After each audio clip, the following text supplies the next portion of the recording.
And now, coming to you live from the tri-state area and San Francisco, California, it's the best part of Wednesday, Waffle Box, with your hosts, Mike Fish and Kush Hayes.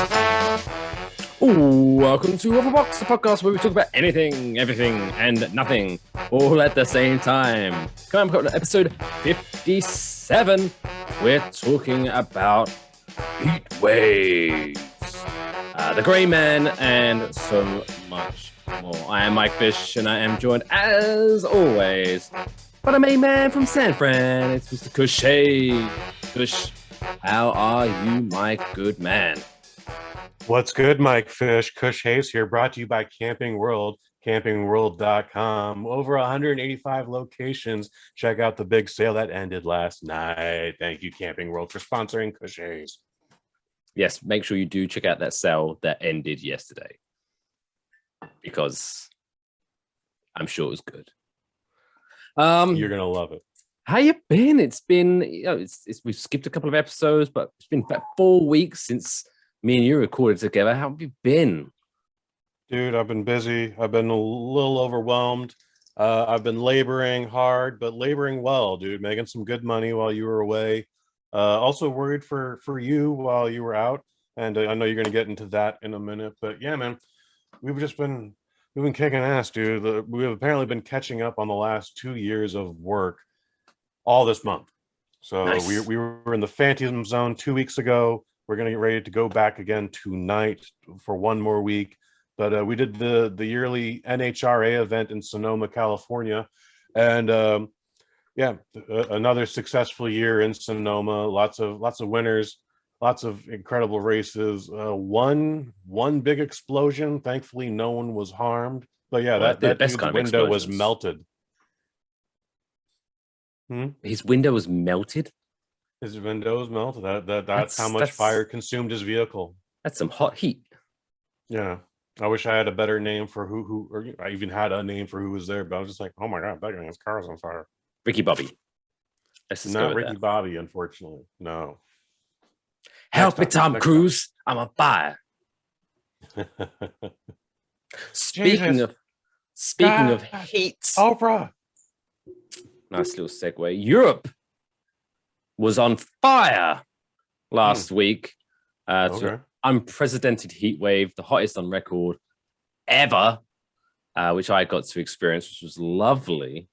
It's always, it's getting out of control when there are forest fires in the city of London.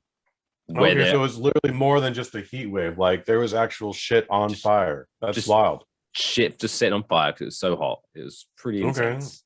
Was the sky like orange, like what we had out here in California a few years ago, or I don't think it was. Please elaborate. How bad? Yeah, no, it wasn't that bad. I mean, I may have like over exaggerated with forest fire, but yeah, there was quite a lot of fire. There was the M25, which for those that don't know is it's a circular highway basically that just goes around the limit of London, so you can kind of go round and round and round.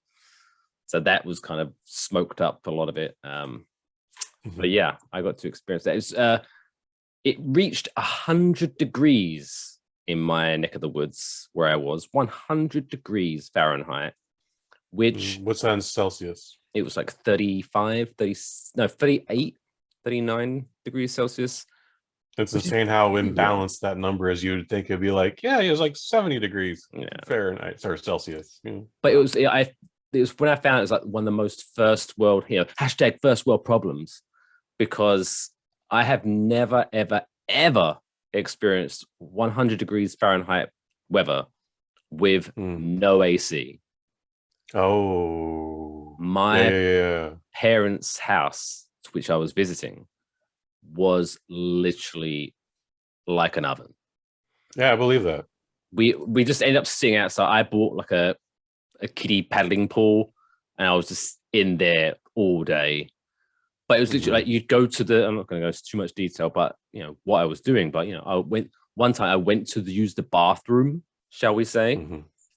And while I'd been sitting there for like a minute, and I could just feel the sweat running down. It was just so disgustingly hot. Yeah. We we never got. We thankfully had a nice breeze the entire week in Sonoma this past week. But it gets so ridiculously hot up there. They're like, we're on a racetrack, Mike. We're out in a field, and they thankfully have like porta potties like all over the place. There's usually one a stone's throw away, but at 3 p.m. when the sun is at its worst in Sonoma, like you're in an oven. You're taking a shit in an oven, dude. It's not comfortable.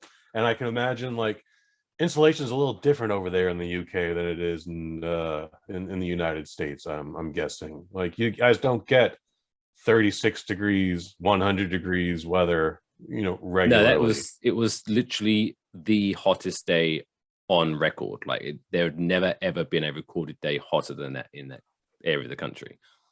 And just to pull away from any asterisks, ever, not like on this for hottest day on this day in 100 years. No, like the hottest ever since they have ever started recording the temperatures in the UK, there has not been a single day in history hotter than the day that I was sweating my tits off. Wow. Which led to several problems because there was like airports we had to shut down because the runways were melting, which I don't know how that works. That's a legit problem.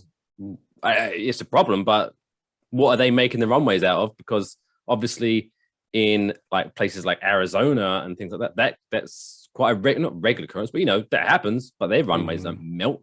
I don't know what the runways are made out of in Europe. Tar. It's the majority of your runway is made out of tar, and the tar is melting, and it's also melting the tires. Yeah, that's bad. That's bad. But yeah, that it led from like one of the worst. I don't say that, maybe being too dramatic, but a very horrible week. So what I was originally supposed to do, I was supposed to fly back on I can't remember the dates now. It doesn't matter. Anyway, when I was originally supposed to fly back to the United States of these Americas, the day before I was due to fly, I was not feeling too perky. So I thought, you know what? Let's just put my mind at ease so I don't freak out. Let's do a COVID test. And so I'm assuming, even though there's many COVID tests out there, they all kind of circle around the same thing where you end up, sticking something in your nose and then you put it in the liquid and then you wait a while and then you put some drops of the liquid in the test. Dig it. Yeah. So I just did one this week. This test says wait up to 15 minutes for your results. And this you got COVID. So yeah, so immediately I put the 4 drops in. Bloop, bloop, bloop, bloop. I turned to start my timer. Turned back. Pow! 2 thick red lines. Oh, okay. I got all the COVID. I got everything. Yeah, that's how it was for me at the top of the year. Yeah, that's and you're just kind of a little disappointed. Like, well, maybe that line will go away in the next 13 minutes. No.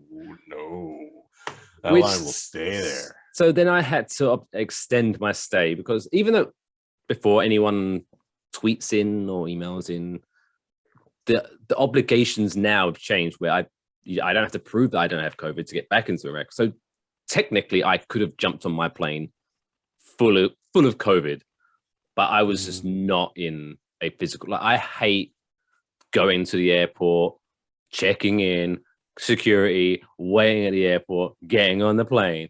I hate all of that at the best of times, but I was like 102 fever. I was I'm not going through that. No.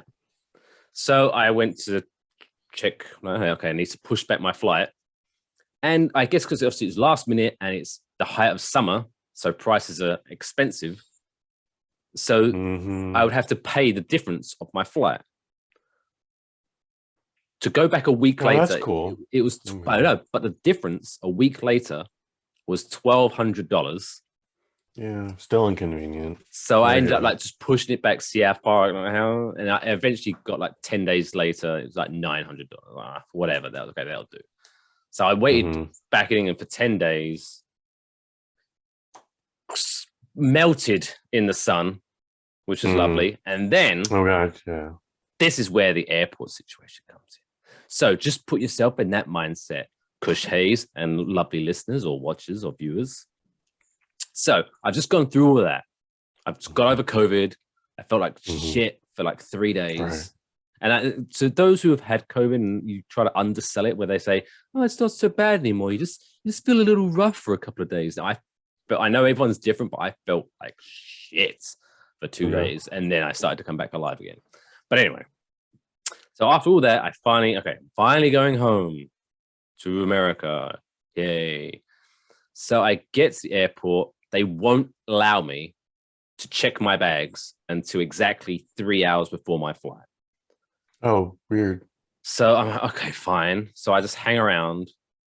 I go. Luckily, there's a bar on this side of security, so I just sit there, have a couple of beers, and then where it says exactly 3 hours, it tells me which section of the airport I can, because they have in Heathrow Airport, they have like Zone A, Zone B, Zone C, etc., etc., and certain airlines and blah blah blah blah blah.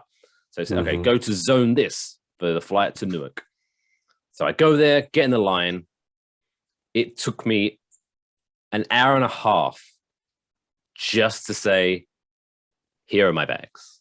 Like, I already have. I was like, fantastic. So I was planning on having something to eat at the airport. But then by the time I got through security, I was like, okay, I've got like just over an hour until my flight. And again, if you've never been to Heathrow, certain gates, you have to get on like this little mini train to get to your gate. So I was like, okay, by the time I'm not going to have time to have, I'll just enjoy the in-flight meal, whatever. So I get to my gate finally with about 40 minutes to kill. And then they say, oh, sorry, this flight has been delayed by 20 minutes. I'm like, oh, that's a pain in the ass. 20 minutes later, another 20 minutes. Then another 20 minutes. And it just kept until like, I think our flight was scheduled to take off at 7 p.m. UK time. We eventually got into the air around about 8:45. And I was like, I had so much. If I had known this ahead of time, I could have had my meal. Whatever. Doesn't matter. I'm going home. Finally, this trip is over. I can go home and everything is going to be gravy from here on out. So I land at Newark Airport at 10:30 p.m. Eastern Standard Time. I land there. I think it's like must be one of, if not the last flight in that day.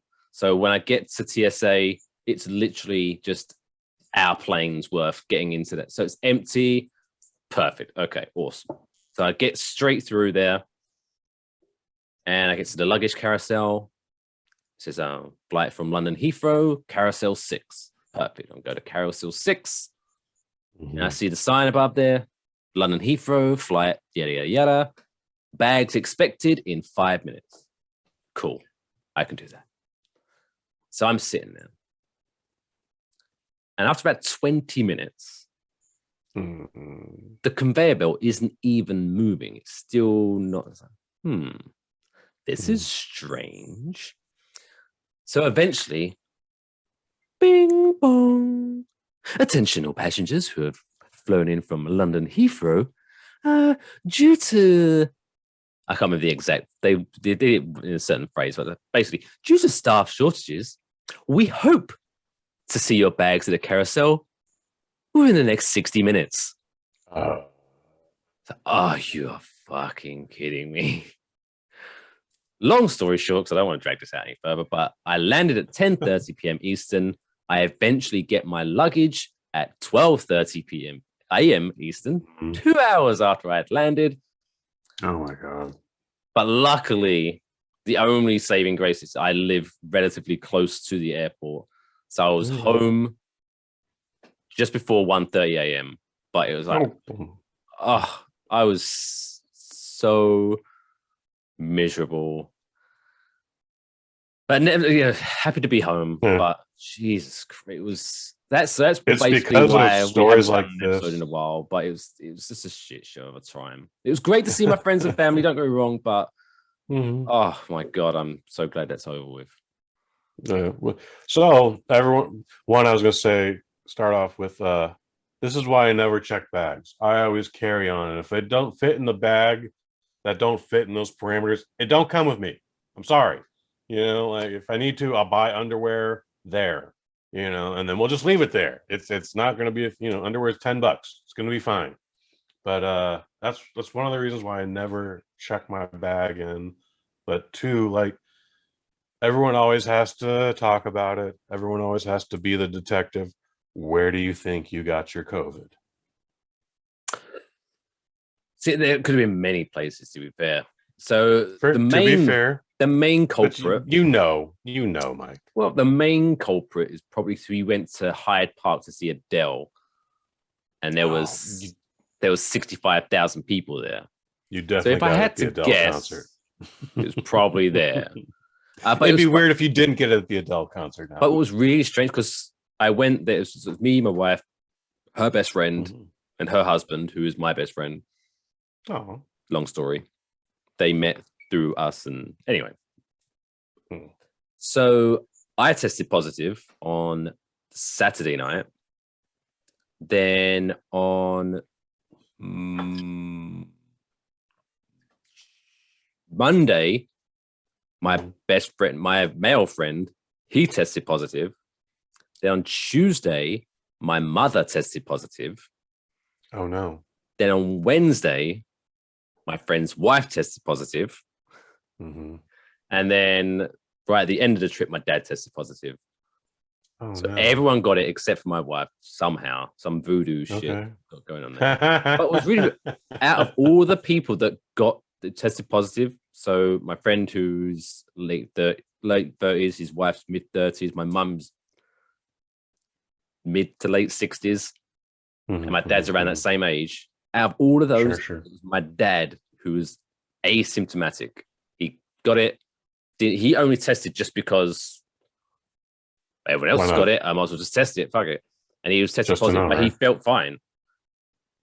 But there was that little bit of nervousness with me when my mum got it, and I was like, no offense, mama fish, if you are listening, but you're no spring chicken anymore.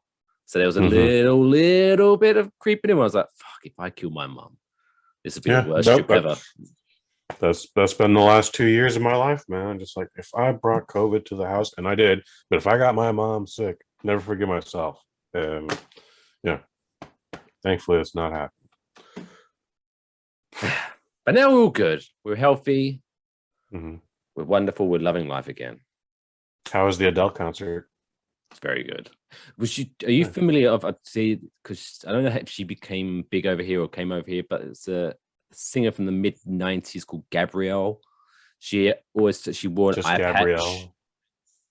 No, I would remember a woman named Gabrielle with an eye patch. Yeah, so apparently she has like, I don't know if it's like a lazy eye or something, but so she used to wear an eye patch, and then through her later years she just had her hair and she like swooped it over her, but she never. That's a sexier look. Yes, and she's a very good R&B singer. So she was there. She was very good. And then Adele was fantastic. And then I got COVID. And then you got COVID. Have you felt any side effects? Example: I have a friend out in Brooklyn who caught the COVID like a couple months before I did, but his side effect was he has like no sense of heat. Like for a couple days, he was drinking hot coffee, burning the shit out of his mouth, but not feeling it until like the next day. Was like, oh, the roof of my mouth is peeling. What the fuck? Oh shit! No, that's the only side effect I've had is that I feel very tired a lot quicker. That's going to be a thing for another month. Yeah, it's a common one, I think. That is because obviously it's a what's it called, respiratory issue. So yeah, so that's. But yeah, like about 5 or 6 days after I tested positive, I felt 100% fine. Other than, like, I would literally get out of bed, walk to the fridge, get some water, and go back to bed, and I'd be like, whew. But I was like, oh wow, so tired. Okay, it was really bad. Really that tired. Okay, I was definitely tired. Not that tired. But for some reason, I can drink coffee without. Got affected a little bit more. Oh, by a lot actually. Now that you brought that up, yeah. Okay. Wow. I for some reason can drink coffee without cream or milk now. I don't think that's a COVID side effect. I think everyone's just starting to lump that's things what's in been now. happening. That's what's been happening since January. Is that a new thing where like For me, you can finally admit things like, do you know what? I was fine, but after I got COVID, suddenly I was cheating on my wife. It's a COVID thing. I wasn't. It's COVID, my dear. It's not me. I didn't want to do it. It's COVID. That would be amazing. I mean, that would be morally wrong, and especially, hurt your wife's feelings. But that would be amazing. Yeah, I'm not talking from personal. We're not talking about you, player. We're talking about in general. Just talking about me. you. That'd be a weird way. It's not you. It's not you. It's not you. Don't. Mike's wife, don't listen. She doesn't listen to this. Oh, good. She never does. So yeah, if you've had COVID, let us know at WaffleboxPod on Twitter. Dude, if you have some weird side effects, tell us what they were. Like I've heard, people just with like shoulder problems now, or like my vision's not too good. Like I don't see how that would be a thing. Why would a virus suddenly mess up your shoulder? Muscle. It's a muscle thing. I don't know. Like I ain't making this up. I mean, I'm not a doctor. I could be mocking you for no reason. You're definitely not a doctor, Mike Fish, but we do call you Dr. Fish. Doctor, give me the. Or was it Professor Fish? No, it was Dr. Fish, PhD. Pretty huge stingy. PhD. That's right. Hello, ladies. Anyway, shall we talk about something other than me? Let's do something else, man. Yeah. Talking about. No, it actually wasn't. Anyway, everyone knows that priests are rolling in cash because of those sweet, sweet donations that are tax-free, baby. And everyone, bless them, they think it's going to, to keep the church lights on and things like that. And in some cases it is, but in most cases not so much. No. So we got a different story here, don't we, Mike? Yeah. So a Brooklyn bishop, love a bit of alliteration. Brooklyn bishop. His name was Bishop Lamore Whitehead, I believe his name was. Who is called a flashy Brooklyn bishop, was robbed this past week in the middle of a live streamed service, which is a bit awkward. I don't know if it's awkward for him because he was mugged on live stream, or if it was awkward for the people that did it. Because like, do you reckon it was like one of those things? Where like if you walk past electronic stores and they'll have you'll see the TVs and you walk past and you see yourself on it, and then you try to move and you try to catch your thing you out. Do a lot of this bullshit. Like I don't know what we're doing. Look at me on TV. Yeah. Do you reckon that not even look at me like you're trying to break the sync or what's the delay on this? Like if I move to the left, what's the delay on that? Like, oh, it's pretty quick. Wow. It's a good camera. Pirate.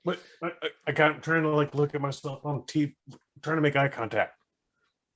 Anyway. The youth. Yes, so this bishop was mugged live on the internet while he was doing his Sunday service, when, quote unquote, gun-toting crooks, like the Wild West, accosted him at his podium before fleeing with $400,000 worth of jewelry. Let me just repeat that. $400,000 of jewelry from a bishop. So many questions. Now I have to think that number is inflated for insurance reasons, but still, even in inflation, we're still probably talking about $150,000, $250,000 in jewelry that was stolen from him. That's a lot of goddamn money for a simple bishop, for a man of the cloth, for a guy who's devoted to charity. Well, charity. I don't think to go back to a statement you made, I don't think the robbers felt any awkwardness being on camera. They most likely knew that, like, oh, he's absolutely at the station. We That know one where he guy is. is just chilling in the corner. He's definitely not doing anything. In fact, the entire time when the bishop just gets down on his hands and knees on the face down on the floor, like that guy's still just sitting in the chair in the back, just watching the whole thing. Like I was like, shouldn't you be on the ground too, big guy? Like or To be do fair, something. if By the I'm way, if you're a I'm in the security guard. corner, Don't do anything. if I'm in the corner and I'm not the one wearing $400,000 worth of jewelry, and guys come in with guns and they point them at the guy with the $400,000 worth of jewelry, I'm probably not drawing attention. I'm not making a move. Nope. You're on your own there, pal. No, that's if I don't move, that's they the won't see safe me. move. That's the safe move. And most security guards don't understand this. This gentleman did, obviously. His job is just to observe and report. It's like, so I observed them coming in with guns. I observed that they were masked, and I observed the bishop getting on his face and relieving himself of his $400,000 in jewelry. But yeah, he just sits there the entire time, just like not even like hands up, like oh, hey. To be fair, you're probably asleep. No, he's wide awake. He's definitely wide awake because he is definitely scared. He's like, I don't know. Some people have mastered the art of sleeping with their eyes open. I reckon. I would. That would be a very special circumstance if you were asleep during the entire online robbery, Mike Fish. It'd be funny though, wouldn't it? Like you have to imagine those guys are at least making some kind of noise, like, "Hey, get down! Get down now!" But yeah, so questions I have. So one, why does this bishop have $400,000? So you got to think as well, though. Here's the because one, why is he wearing $400,000 of jewelry to do a service? That seems a bit excessive. And also, he's definitely got style. But again, I'm not a religious man, so I don't know how that law works. But I understand. I would feel awkward if I'm standing there dripping in chains and rings and diamonds and whatever. Good use of the word dripping, FYI. That's what the kids say these days. Oh, thank you. I'm down. But yeah, I would feel bad if I was there covered in it, looking like Ric Flair in his prime, and then turn around and say, "We've got no money. I'm going to pass around the donation tray because we've got no money." As he adjusts his 18 rings. And he does a lot of this too, but I haven't even watched the show. I promise you, he does a lot. That's a lot of weight on your fingers, guys. Have you ever, Mike? I know you wear a ring, but like you feel that weight on your wrist too, and your finger. Like that's it's not anymore. But half an ounce? Straight after being married, when I wasn't wearing a ring, and then suddenly I was wearing it, did like what the fuck is this on my hand? Like it's weird. It's like just like a quarter of an ounce, and you're just like, what is going on here? Like anyway, yeah. But it's the official answer is this gentleman worked hard, and so he bought all of that shit with his own money. But yeah, now also being a religious man, and known this is charity and giving back to others, and it's a good cause, and it feels a little weird that this gentleman has $400,000 worth of jewelry on his person. So imagine how much jewelry he has that he wasn't wearing. Like that was his good stuff. That was his Sunday stuff. Like I would definitely feel weird watching this live stream if I was a member of his congregation and going like, yeah, all my ties probably bought that ring on his pinky finger. Oh, now I'm gonna have to donate more next Sunday. Damn it. Or the little neck catcher that holds his glasses so he can just do this, like just let them dangle. Like I don't know what those are called, but yeah. I would never ever use one of those. Those are so. Well, I think that might be the international sign of you're getting old when you have your glasses attached to your little string. Just so you don't. Well, you don't want to wear them all the time. That's the adult version of the gloves through the jacket with the string.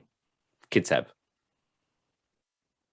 The kids have where they have the gloves attached to string and then they pass it through the jacket so you can take off the gloves and they just kind of hang there. No? I guess I mean, you're from California. You put in. Do you even know what gloves are? Not too much winter around here. Well, I do know what gloves are. Yes, sir. I wear them more for a utilitarian reason, not a stay warm reason. Oh, there you go. So those Even who in San live in Francisco. colder climates, you last answer that is the glass chain the adult version of the glove string? Dig it. Okay. Dig it. Okay. Anyway, so yeah. So this motherfucker drives around a Rolls Royce, by the way. Yeah. What's that like too? Like watching your priest get robbed and knowing that, like, wow, I bought that ring for him, and now it's going into that guy's hands. It's yeah. There's a lot of conflicting emotions here with this gentleman's robbery. So, but they will or they will not find the folks that robbed him. Everybody talks, and those two guys will talk to somebody who talks to everybody. And, I mean, this is a pretty fresh story. It's only happened a couple of days ago, so maybe we'll have an update. But like I say, this is that'd be cool. I would definitely like to have an update. Cool. Maybe they'll just TBD. Everything will end up on Porn Stars one day. Pawn Stars. Gotcha. What a show. What a show. The rest of us who aren't used to your accent heard a different word, but yes, Pawn Stars. Pawn Stars, not porn stars. Oh, to be fair, my accent says that PAWN is pronounced exactly the same as PORN.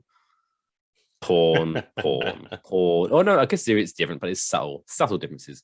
Porn, it's very subtle. It's very subtle. Porn. If I didn't have you in my ears right now, I'd be like, oh yeah, you probably just said Pawn Stars.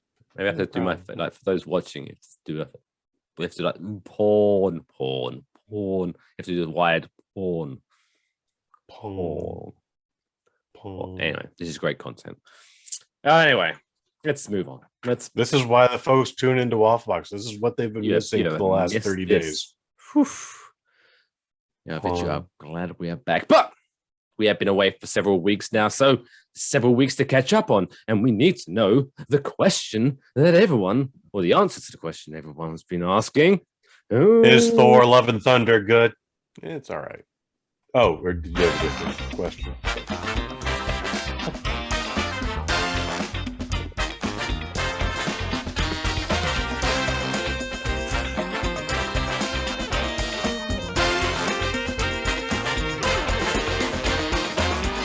Has Mike won the lottery?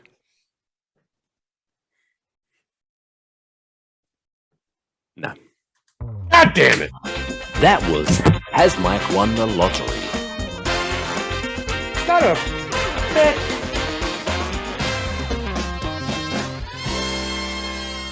Next week. I've got the Mega Millions sitting here, waiting to be checked. So who knows? One of the cameramen I was working with this weekend in Sonoma gave me a scratcher for a free ticket. I was like, I hope this time next year, I'm just here with a top hat and a monocle, just like, guess what happened with that lotto ticket you gave me, baby? You're smoking a pipe. I'd be smoking, and also I would have another guy doing my job. I'd be paying him twice. I'd be only paying out of pocket, but I was just like, yeah, I'm just here to hang out in the car, whatever. Fun times. We'll talk about some world records, shall we? Should we do that? Dude, there was a fucking track and field meet in Portland, Oregon this weekend past, and like all sorts of wild ass records got broken. Is that where the story ends? I mean, yeah, that's all I got. Sorry. Fantastic. Why? Why? Why would I? Why? Why? Why? Why? Why? Why? Why would you want to do that? This week's dumb world record comes to us from somewhere. I did have it. It's gone. Doesn't matter. Oh. Who cares? It's somewhere in America. But this story this week actually answers the why would you do that? It actually gets into the why he does this. It's beautiful. I'm so happy. So it's an exciting world record. But you might gather what the world record is based on this guy's nickname. So this week's world record holder is a man named Jamie Keaton, aka Canhead. So I'm guessing he's got a head shaped like a can. Close. So he holds the world record for the most drink cans placed on the head using air suction. Air suction. So in 2016, he affixed 8 cans to his head, and they have to remain there for 5 seconds for the record to count. But unfortunately, his world record was broken by a Japanese man who stuck 9 cans to his head in 2019, leading Keaton to recapture the title this year with 10 cans. So how he does this, you probably ask, is that firstly, this is a line that's going to get you.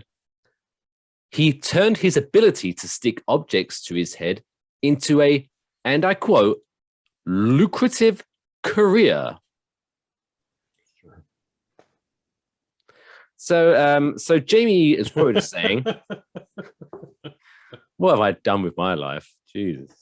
Right. Jamie is quoted as saying, I actually have a skin condition that is not named yet, where my skin pores literally suck in oxygen. Oh, that sounds unpleasant. Yeah. Do you reckon he's like one of those, like a squid? No, well, yeah, but what are they called? The fans you have in restaurants, just like all the kitchen shit up. Oh, the exhaust. Do you reckon it's like that, where if you walk up to him with a bit of paper close enough, eventually paper just sticks to his face? So much fun. He probably has a super greasy face if that's the case. Like, Jesus Christ.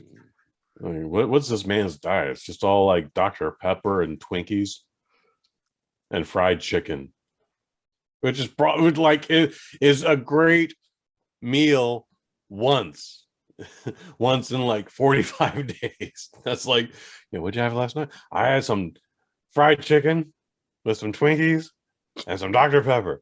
You just rub his face. Oh yeah, I can tell. To quote Homer, your face is so greasy. So this story also features possibly, I know I probably say this often, but this is my new favorite. So one of the greatest lines in a news story ever. So the condition has caused objects to stick to his skin since he was a child. But Keaton said he didn't realize the extent of his abilities until he shaved his head for the first time and went to a ball game. I need to hear more. He said, I quote, I was trying to cool my head down. I dried it off at first, grabbed a can of pop. Bollocks, it was a can of beer, and we all know it. You're at a ball game. Stop lying to yourself, Jamie. So he grabbed this can of pop and just started cooling my head down with it. As I was doing that, they hit a home run, and I went up to grab it and missed. Oh. And then I was like, where's my drink? And it was stuck to the back of my head.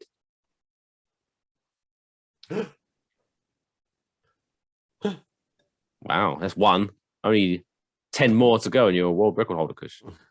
Oh my God. Well, we might have to do this then. Like, I've got a very nice, like, symmetrical head. I can just bounce shit on. We could do some like, he's claiming that shit was like back here, but obviously I was just doing it up here.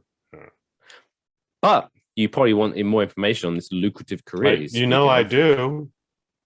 So he said, I have now made this into a business. I market for people's companies and go to events where they pay me anywhere from $10,000 to $20,000. You're a goddamn liar. All because of this condition, I've got to meet many celebrities. And what's really funny is they actually come up to me and ask me for photos. They know me before I see them. No. No one's doing that. I mean, they might be, like, if they're like the Z-list celebrities. No. I'm calling shenanigans on half of this story. No one's paying this Now you guy think like five Angelina figures. Jolie's probably going, oh my, hey, are you Jamie Keaton, the guy with cans stuck to his head? Huge fan of your work. No. Yeah. Don't think it happens. Well, that brings. I wish you weren't such a liar, Jamie. You goddamn liar. Fucking Jamie Keaton, go fuck yourself. So that brings an end to the first half of this week's Waffle Box. What a first half it's been. Still to come, we've of course got the middle of the show quiz. We've got the trapdoor. We're talking the Gray Man with Ryan Gosling. You know what's crazy is I didn't intend to wear this much gray for my review of the Gray Man. That was just you got to wear what the sponsors want you to wear, Kush. Yeah, and you know when you're talking about Coleman, Pioneer, MacLeod, all your favorite brands of RV, they're available for you at Camping World for as little as $5 a day, Mike. You can actually own the RV of your dreams, and that's campingworld.com. And free orders, free shipping for all orders over $99. If you're a member of the Good Samaritans Club, Good Sam's Club, all orders over $69, free shipping. Nice. And if you use the keyword promo code Kush Hayes, you'll probably just get an error when you check out. But yeah, the sale was last night. The sale was last night. This would have been so much more helpful if we were able to record last week. Anyway, so COVID. Okay, it's a side effect of the COVID. Yeah, the bit. Anyway, that's all still to come. But that's all coming up on the other side. This short break. See you soon.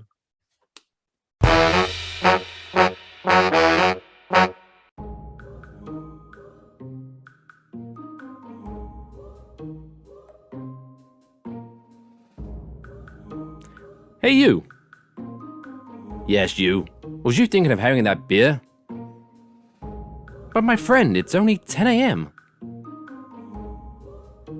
Won't everyone judge you for drinking this early? Well, don't worry, we've got just the thing to help you. Your very own Waffle Box mug. And now, everyone will just think you're drinking coffee, so you can enjoy your morning beer judgment-free. Go to wafflemerch.com to get yours today.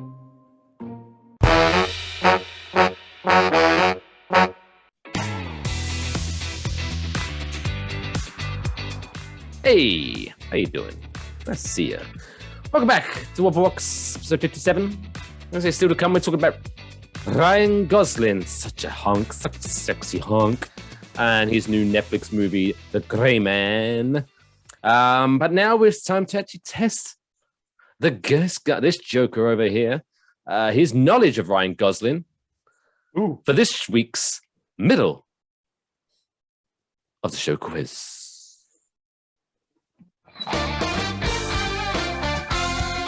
Middle of the show quiz. All right, Kush. Obviously, you're a huge Ryan Gosling fan. He's a pretty good dude. The fact that He's funny right now. So I have five questions about of those. the man himself. They're all multiple choice. Should make it a little bit easier.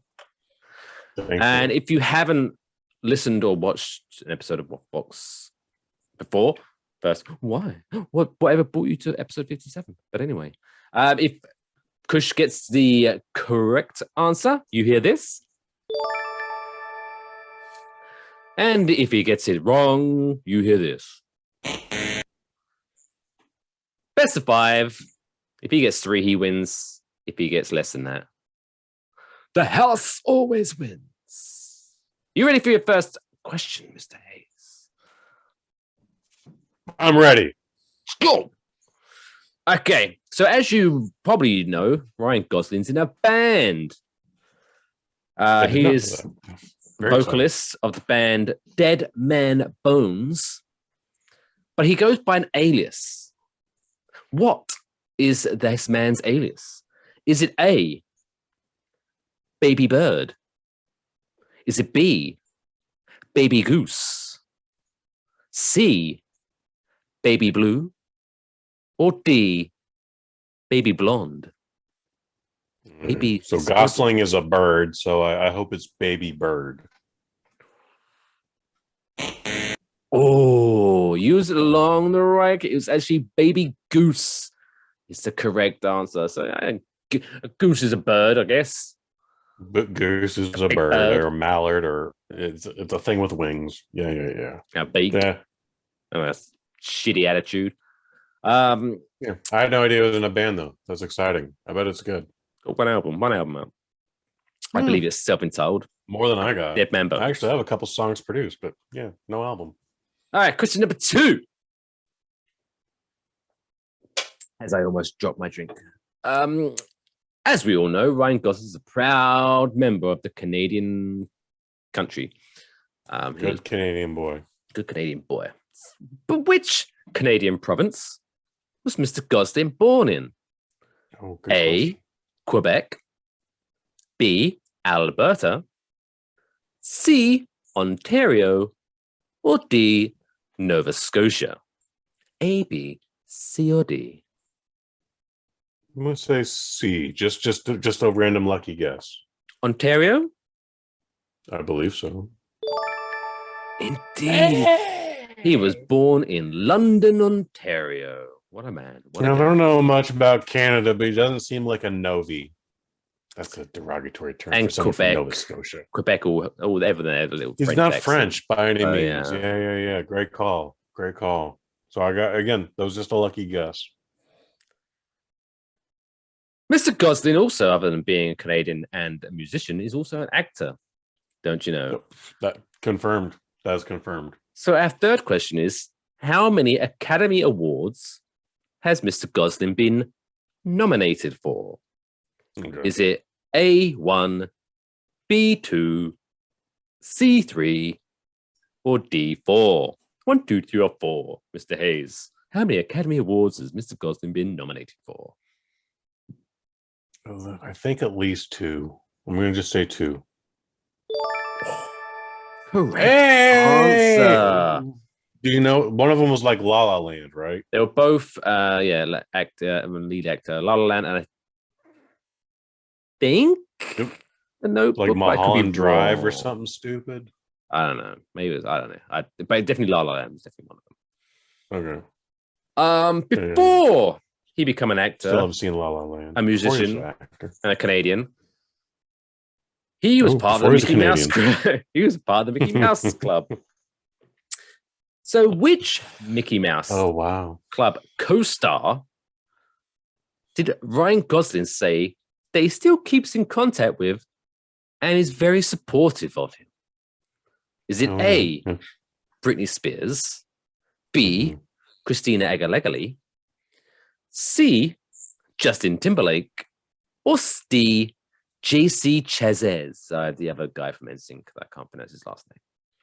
Yeah, I don't know who that dude is. I'm gonna Spears, say Aguilera, Timberlake, or JC from NSYNC. I'm gonna say Timberlake. I feel like they got a similar sense of humor. And they seem like dude bros. Indeed. Look at that. Even just they say they don't speak on the reg, but they keep in touch and they're still bros, which is quite nice. All right, so you got your 3. So this is just for bragging rights now. Question number 5. Which Ryan Gosling movie out of the 4 that I'm about to list made more money at the box office? A, Crazy Stupid Love. B, Drive. Is it Driver or Drive? Driver. Driver, my bad. C, The Notebook. Or D, The Nice Guys. The Nice Low-key, Guys one of my should have favorite made- movies. That was I really do enjoy that. Great fucking movie, dude. Like, The Nice Guys should have made way more money than it did. I'm going to guess. I'm gonna guess The Notebook, but I don't think anyone saw that in the theater. I think that's all been just video and on demand sales. But so I'm probably wrong, but I'm gonna say The Notebook. Let's go in the reverse order out of those four. So, as you alluded to, should have made more money. In fourth place was The Nice Guys, which clocked up 62 million at the box office. Criminally underrated. Criminally underrated. In third place, Driver with 81 million. Yeah, I knew that. No. The Notebook, 117. Really? Okay. Crazy Stupid Love, 145 million at the box office. That's also Crazy Stupid Love. That's Steve Carell. Steve Carell's in Emma that. Stone. Emma Stone is also in that. And what's his face? Who plays? What is Kevin Bacon? Not Kevin Hart. Kevin Bacon. Kevin Bacon's probably in it. Kevin Bacon's the Footloose guy, right? Yeah, Kevin Bacon is the Footloose he's it. Guy. Yep, that's the guy. That's the guy. Okay. So I didn't see Crazy Stupid Love because it's like this isn't for me. So good. No, it's good. Trust me. It's really Trust good? me. Okay. It's good. So then answering me this, was Steve Carell and Ryan Gosling the same character? Or did I just misunderstand it? No. Okay. Okay. I'm not going to spoil it for you, but yeah, they are very much not the same character. Okay. But it's really good. It's one of those rare movies that I'll happily rewatch over and over and over and over again. Okay. I'll have to check out. It's not for me. It's not as good as Big Trouble in Little China, but it's in that realm of like, when in doubt, I'll just put this on because it never fails. That's the fucking Notebook. I've only seen The Notebook once. I completely forget that Ryan Gosling is in it. I forget who everyone else is. I only remember James Garner is in it, and I don't remember even who the old lady is. But like the ending of that thing, where like it's just James Garner's just telling the same story over and over again every goddamn day to his wife. Like Romeo and Juliet ending bullshit. Broke me, dude. Like blubbering uncontrollably, like I was mentally impaired. Like, woo. Bring a box of tissues to the fucking Notebook. It's not even the main story, just that fucking ending. It was like, are these happy tissues or sad tissues? Very sad tissues, Mike Fish. The most incredibly sad tissues ever. Ryan Gosling's in it. Who knows? Could be both. I didn't even remember he was in it. It's like him and the dude who plays Cyclops in the X-Men films. I was like, oh no. Oh. But James Garner, James Garner, hell of an actor, RIP. Yes. It's a good movie. But I saw it late, so I got all the hype.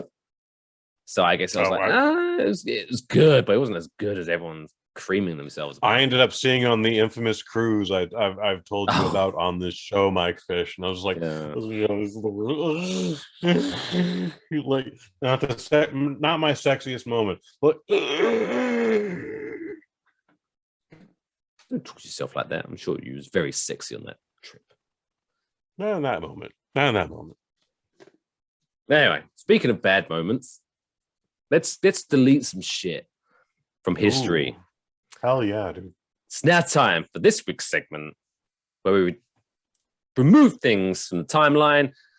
It's now time for the trapdoor.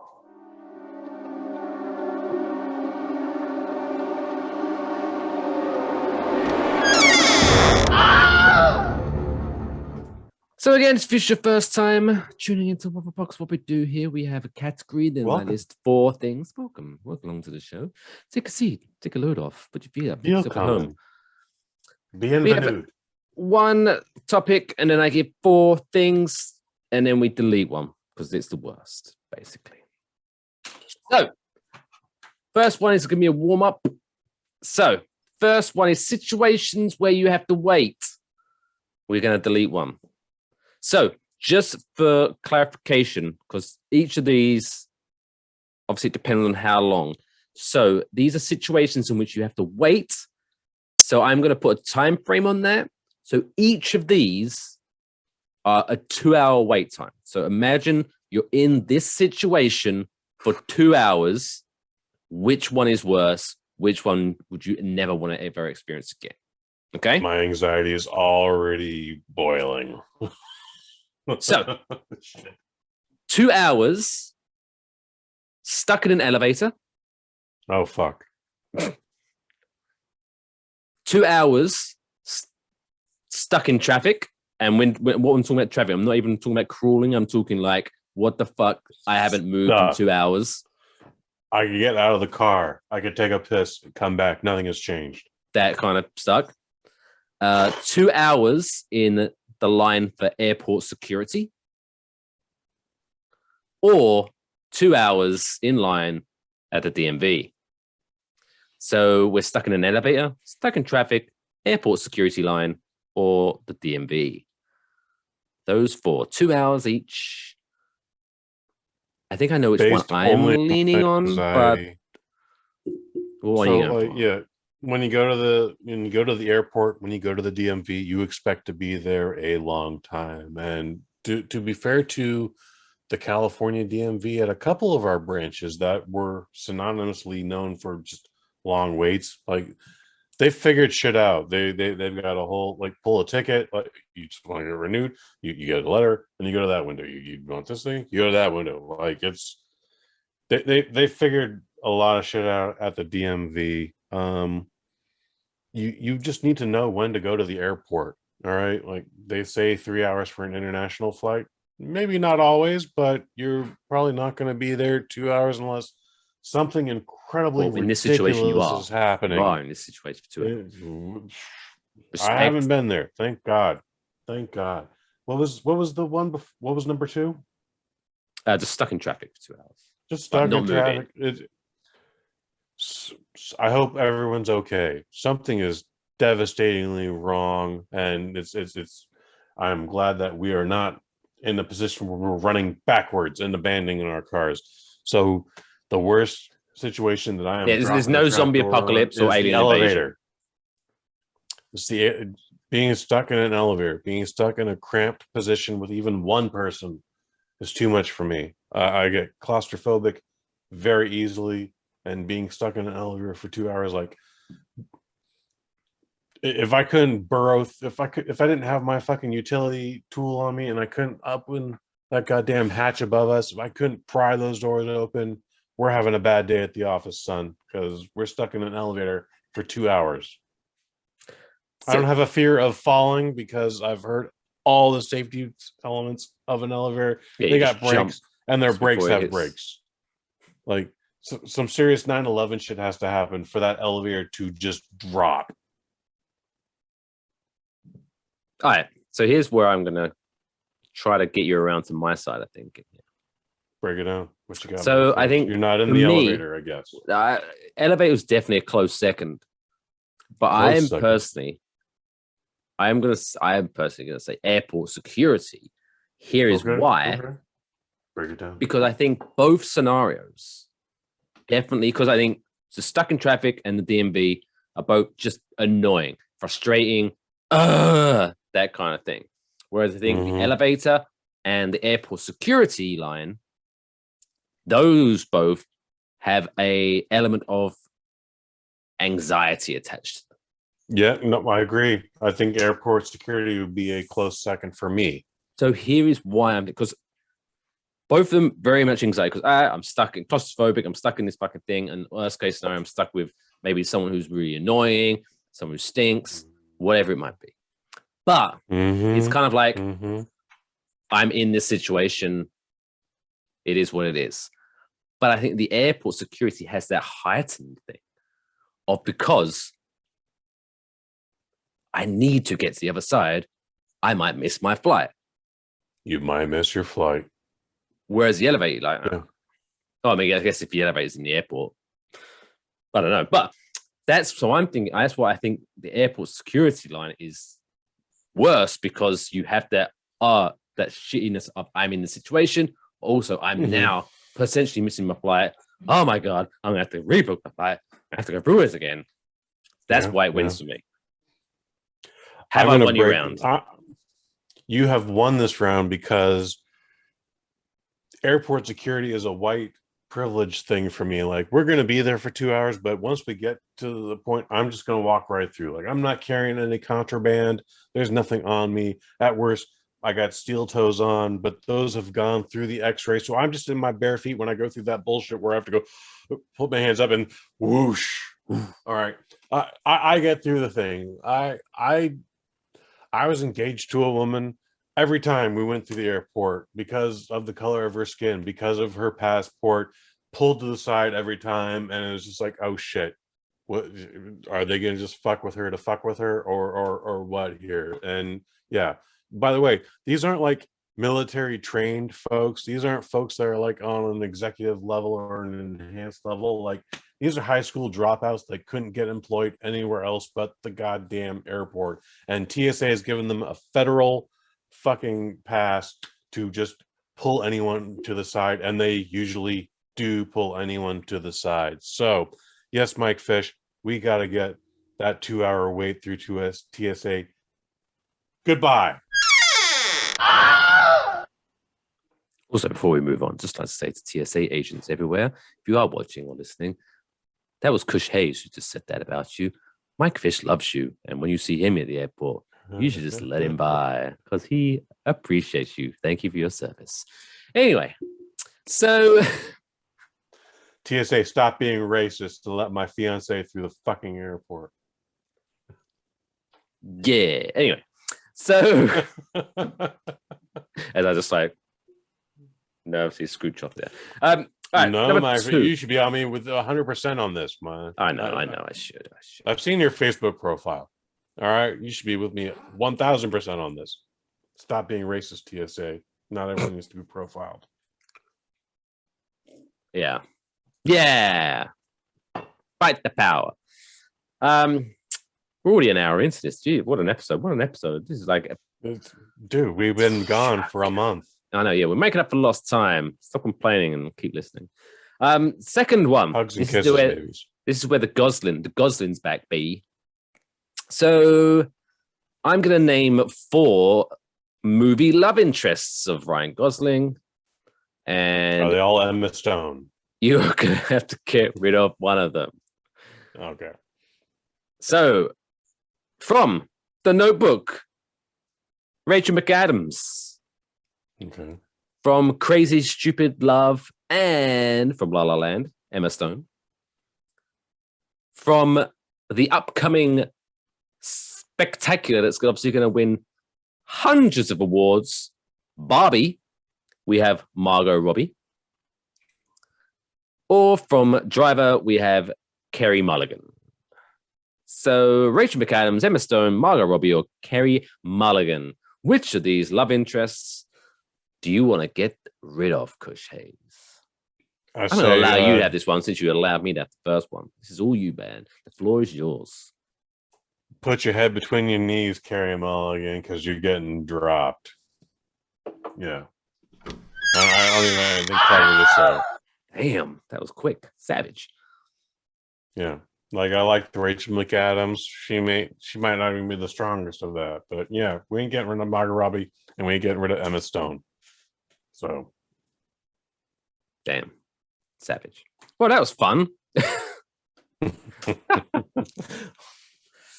Anyway. Who were you going to pick? Just for shits and giggles. Carey Mulligan. Yeah, the motherfucking right.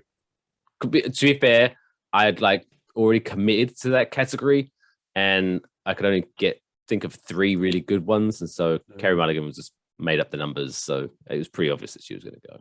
I saw Driver once. I rented it. That first 5 minutes, that's an incredible opening. But after that, I was like, I was posting on properlypromoted.com at the time, Mike Fish. And I was like, so when does this movie get good? Because I had only heard good things about it through Properly Promoted. And everyone's like, hey, you just gotta write it out, bro. Like, this is dog shit. This is not a good movie. Driver fucking sucks. Driver fucking sucks. But hopefully, let's talk about a movie that doesn't suck. Is this week's Kush's movie review.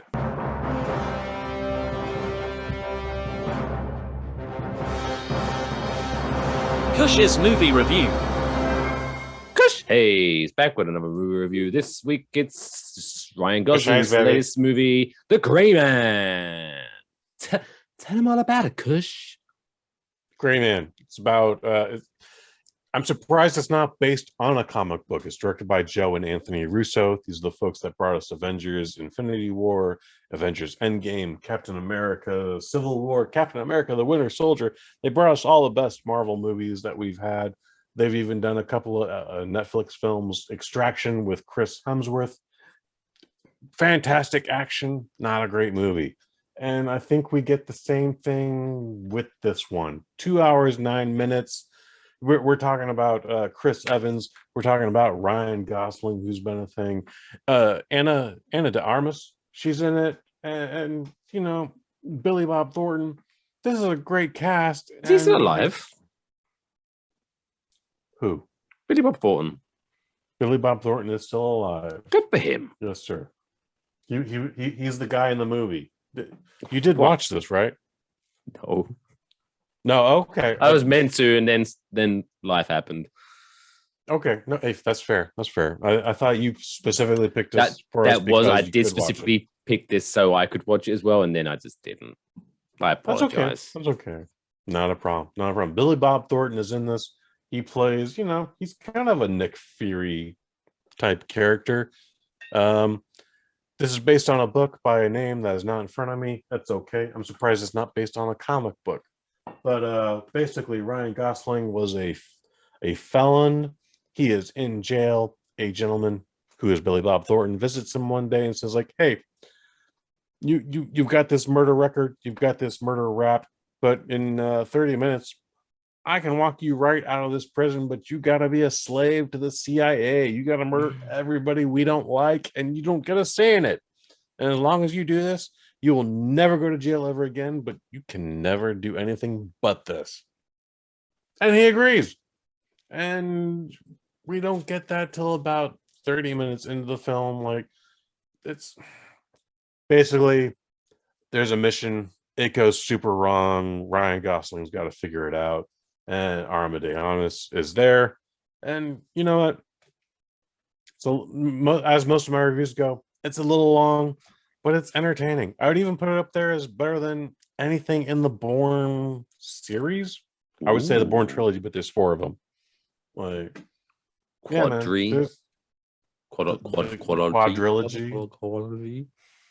Quadrilogy. Whatever. It's a very entertaining film. It is just a little bit long.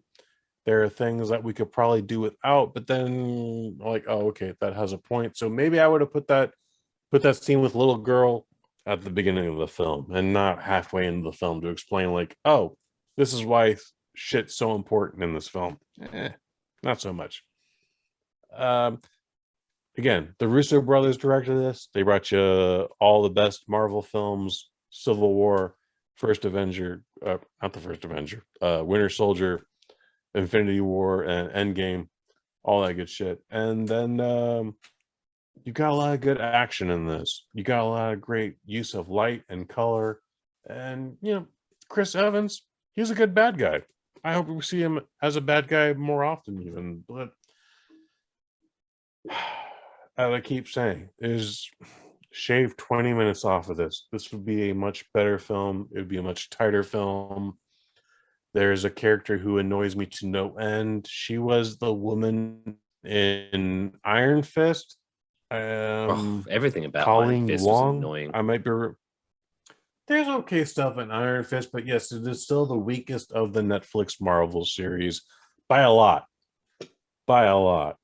Though the one good thing was Colleen from Iron Fist, and she is maybe the worst character in this. The entire time she's like, Chris Evans, you're going too far. Wait, like you just kidnapped someone? And like at some point it's just like, bitch, we are so far off the reservation. Just pull your side piece and shoot him in the head if you do not like what he's doing, because he's murdering everybody. Chris Evans murders everybody. Not only does he murder everybody, but he has squads, not a squad, squads of people that murder everybody. Like, shit gets fucked up. Prague is dealing with some national fucking some international fucking levels where like, oh my god, like we need to like lower the flag at half mast. Like people get butchered in this movie, dude. He's probably kept making up for lost time. He's been Captain America for so long. He's probably been itching. No, if I'm going to be a bad guy, I want to be a bad guy. Well, you know, he was also the bad guy in Knives Out, and he was a really True. good bad guy in that. But he's just swinging for the fences on this, and Netflix, being Netflix, is not giving enough notes to saying like, pull this back just enough. Okay, let's make this, instead of a 2-hour 9-minute movie, let's make this an hour 50. Let's make this even an hour 45. We can still keep all the plot points. We can keep the motivation in there, but like, there's an action Netflix scene never in been very Prague. good at that. Netflix has not been good at that at all, Mike Fish. You are correct about that, and we've brought that up on this show several times. There's an action scene in Prague. I bet you could delete 10 minutes just from that alone. Like, there's a lot of shit going on, and dude, it's a very entertaining movie. It's a very entertaining scene. It's a very entertaining situation of just events. So it's a very pretty movie. It's apparently Netflix's most expensive movie to date. And apparently, as of like 4 hours ago, yesterday, they have now exclusively green-lighted a sequel and a spin-off film. So Interesting. there will be more Gray Man. What's the spin-off going to be like? The spin-off is probably going to Black involve the Indian gentleman. Slightly darker gray man. He's a much darker gray man for sure. Yeah, he's got some kind of code of honor, as all these assassins do. Like at one point, this gentleman goes like, "You're gonna kill a little girl? What? I've been murdering everybody, but you're just gonna kill a little girl? Well, that's where I draw the line. You murdered everybody 20 minutes ago, dude. Why are you just drawing the line here? There's no right or wrong. There's no anyway. Gray Man, super entertaining. Nothing you're gonna remember 2 weeks from now. Not in my top 10 for my favorites this year, but I was happy I watched it this afternoon. 20 minutes shorter would make it much better. So we're gonna give it a strong 3 out of 5. 3 out of 5. The great Yeah, man. could have been a 4 out of 5, but it's just too long. It's just too long. Shit's too long, Netflix. Simmer it down. You got to get over that shit, Netflix, especially with you just recorded 1 million subscribers lost. So fix that shit real quick. Start putting out content, quality content. Yes, if you haven't checked it already, I think it's not a theater thing. It's definitely exclusive Netflix, right? They did put out a limited theatrical release about a week ago. I missed it all because of reasons, but you can now watch it on Netflix exclusively. Netflix Jill with Ryan Gosling.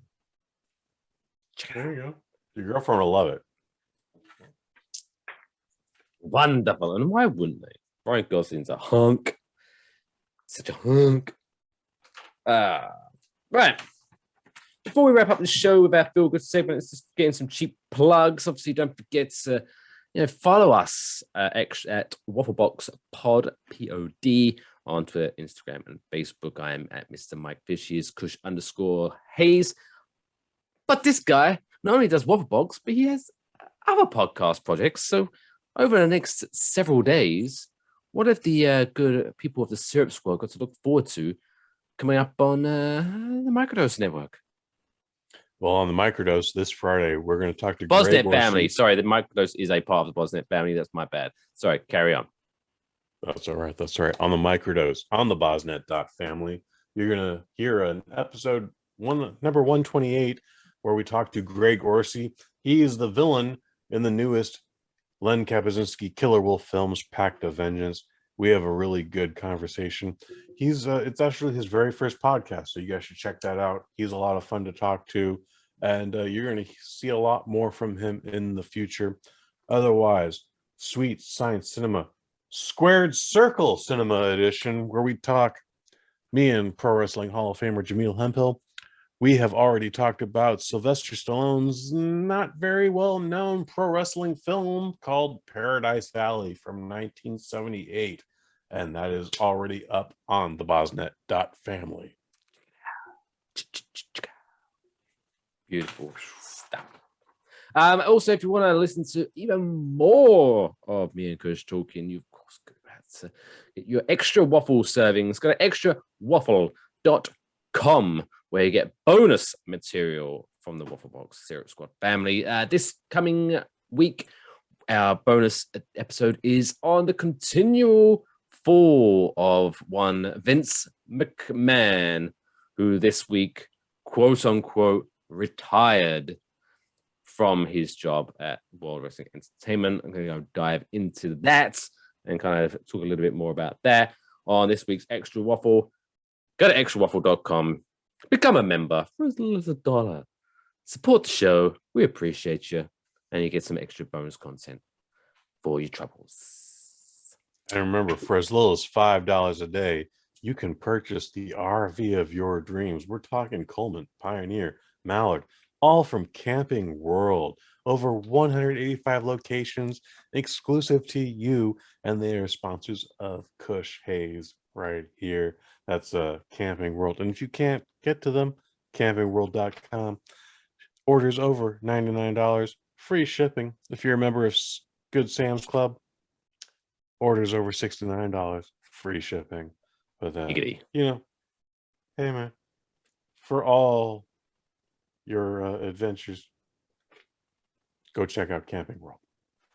Fantastic. And on that note, let's end this week's show with this week's feel-good story of the week.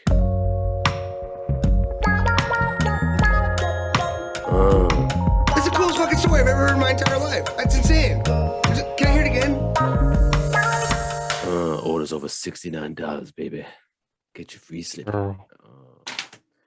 Give me that good feel story of the week. Yeah. So this week's feel-good story of the week comes to us from California. That's nice.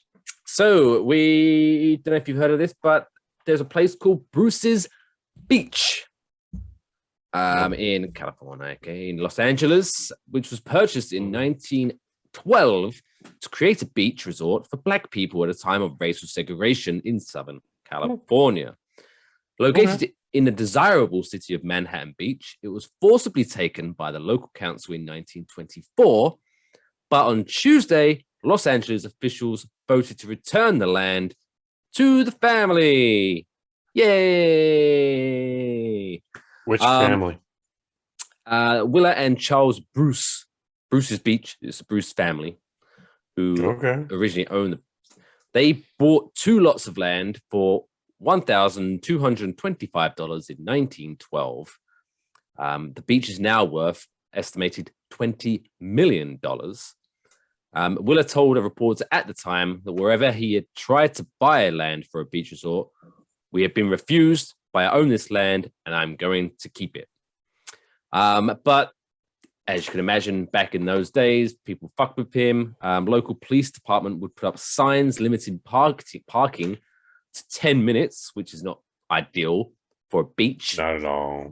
Even in California in those days, Jesus. Yeah, other local landowners would put up no trespassing signs, forcing people to walk half a mile to reach the water. And when those measures failed to deter visitors, the local authorities seized the land under eminent domain laws designed to let the government forcibly buy land needed for roads and other public buildings. The officials claimed at the time that they planned to build a park, but they didn't do anything with it, basically. For several decades, they were just being dicks. Racist dicks. Now, obviously, we're talking 110 years later, so, the feel-good story isn't that, hey, they got the land back, you should be happy. Obviously, 110 years of shit for that, it's not cool. But still, it's at least somewhere in the right direction. They get the land back. But actually, in the twister's tale, they don't actually technically get the land back. What they've done is they've transferred ownership to them, but the city's keeping it. But the county are now leasing the land. So basically, the family will receive $413,000 every year. Every year. With the clause allowing the future purchase of the land for up to $20 million. It's the lease agreement. So basically, okay. And I'm assuming I haven't spoke to the family. I haven't done my bit, but I'm assuming this is probably the most preferential idea because rather than this is your land, now you have to deal with it all of a sudden. 110 years later, now this is going to get shit ton of money, and at least the county's finally admitting that they did wrong, which hey, it's a step in the right direction. I say. Amazing. Where did you? What's the source of this story? This was on BBC.com. Interesting. Leave it up to the BBC to tell America how much they're fucking up. Yeah, this is a great story. Again, like imagine owning a piece of land that the government just rips right out from under you, and you're like, yeah, no, this ain't your land anymore. It's just fucked up. So it's good that these folks, this family is getting their owed land back, and it's valued at like quite a lot, and they will be taken care of now for the rest of their lives. Indeed, a nice steady 400K per year coming in. This is the weirdest timeline we're in right now, Mike Fish, but it is probably still the best timeline to be in. Okay, because wrongs are being righted.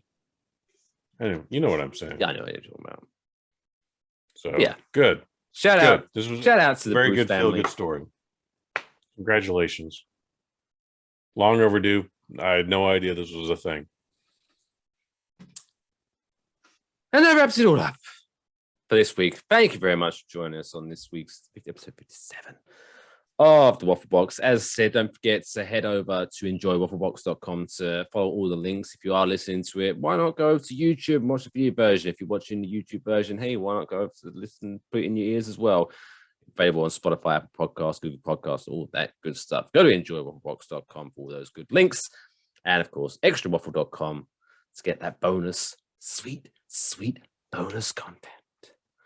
But until next week, take care of yourselves and each other. That's all, folks.